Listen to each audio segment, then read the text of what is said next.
Jan to dar jesmo, to dar jan nahan. E nahan andar nahan, e jan. The soul hides in the body, and you hide in the soul. O hidden within the hidden, O soul of the soul. And so it was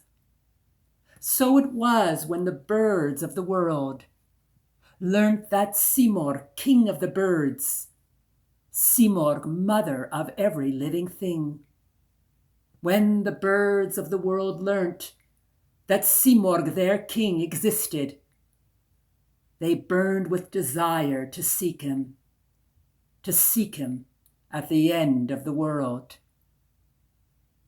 Shanabesar, the hoopoe bird, was the first among them to undertake this journey, and so she became the guide for the others as they followed her across the azure blue sky.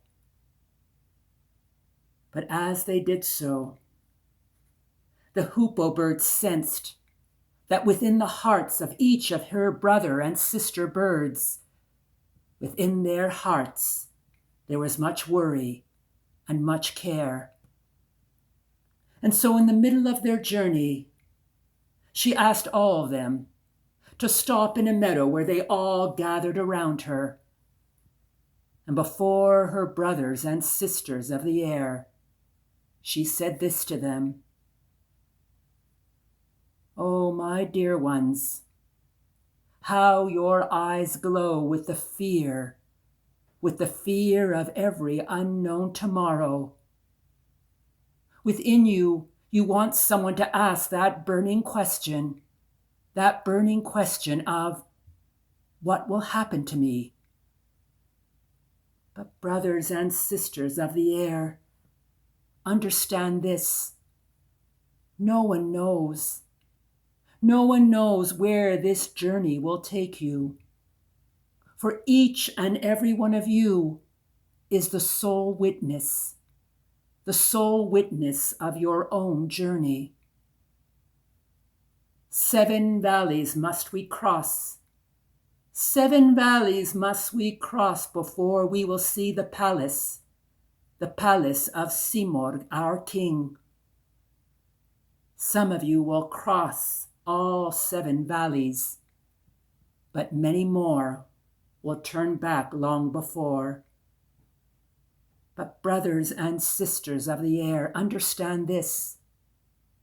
However far or however near you make it to the palace of Simorgh, our king, remember this, that each and every one of you is part of the same journey, that same journey leading to the joy beyond every broken heart. And when the hoopoe said these words, courage returned to each of the birds that followed her. And so they continued their journey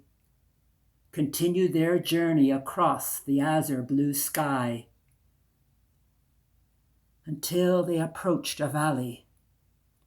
And in this valley, there were high mountains soaring up to dizzying heights. In this valley, behind each mountaintop, there hid countless div. In this valley, there were chasms, deep chasms, crying up to every fear of falling. In this valley, everything was forever shaking and shaking and shaking. And at this sight, the birds cried out, "Hey, Shanabesar! We have only begun our journey, and already our courage has left us. How can we continue on this hazardous journey?" And to this the hoopoe replied to them, "Brothers and sisters of the air, now we approach Talab, the valley of the quest. In this valley you will learn what you must lose in order to find your heart's desire. In this valley you will be shaken into the recognition of what you are really looking for. And with those words, the hoopoe told the following story.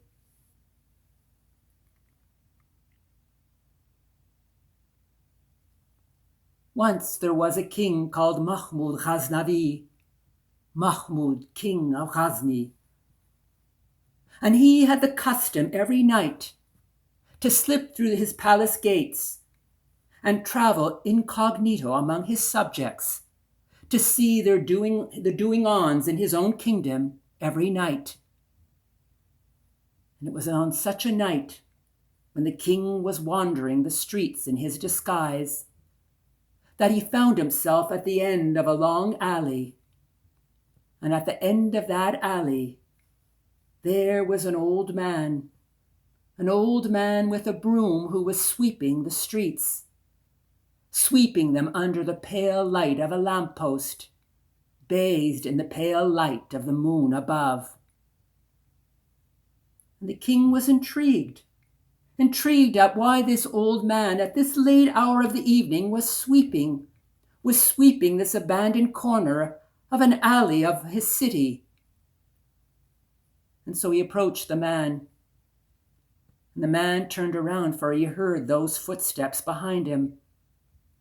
And he smiled to the king and he said, "Aga, sir, it is too late for you to wander through this city with all its hazards and all its dangers. As for me, it is a different matter.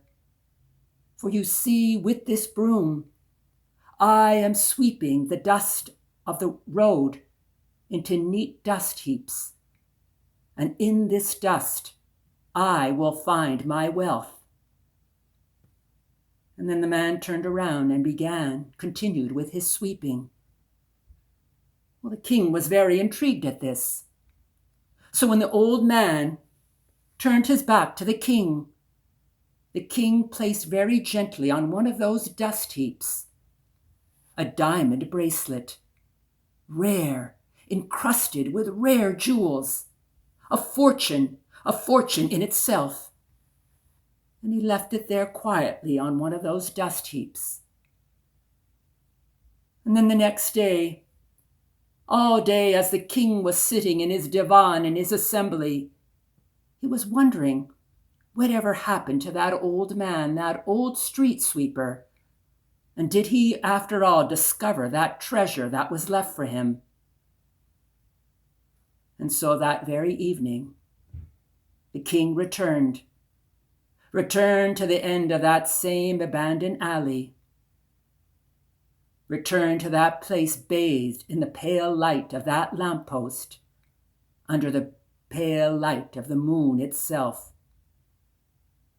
And there was that old man, still sweeping as the night before.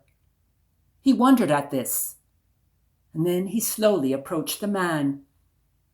But the old man heard the footsteps behind him and turned around and smiled at the king. "Aga, sir, somehow I thought it was you who left that priceless bracelet the other evening. Well, I very surely got rid of it. For what could I do with this bracelet?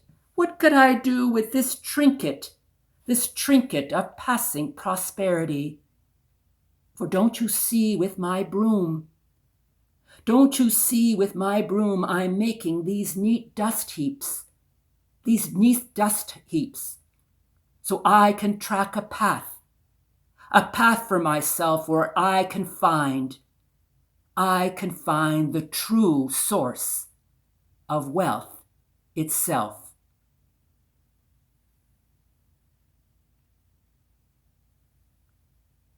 And when the hoopoe finished this story, the birds crossed through that valley of the quest. And those who were too afraid of what they were really looking for, Those birds turned back. But the birds who turned their fear, into a travel companion, they continued to follow the hoopoe bird as she flew across the azure blue sky.